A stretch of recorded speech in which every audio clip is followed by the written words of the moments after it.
Today guys, we're going to talk about 3 different ways to cut drywall. So let's start with a utility knife. When you use a utility knife, start on a corner of where your lines meet, push the utility knife in about 1/4 inch. Never put your hand in front of the direction that you're cutting. That's how people get cut the most. And then slowly cut across that line 1/8 to 1/4 inch. And the reason that we're only cutting a little bit at a time is that if you tried to bury it all the way and pull it, you wouldn't be able to. So we're cutting away just a little bit of that material at a time, and it's going to take quite a few passes to cut it with the utility knife.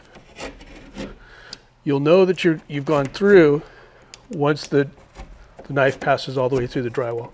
And next we're going to use a normal drywall saw, and I'm going to start where I cut with the utility knife so you can see.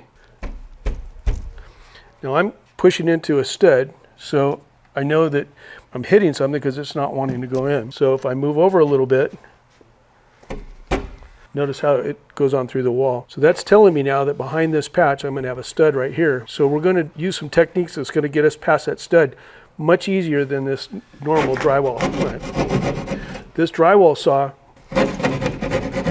is quick, but if you look at the floor, I'm putting a lot of dust on the floor. It takes a lot of drywall material out of the wall as you're cutting because it's a big, thick blade.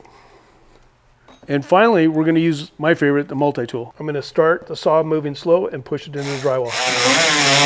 It's very simple. It goes in very easy.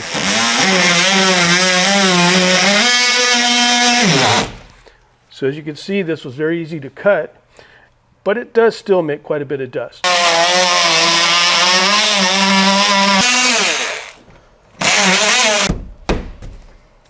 What's important is that we give you information here at Easy Pro about how to do the repairs, what tools to use, how to stay safe.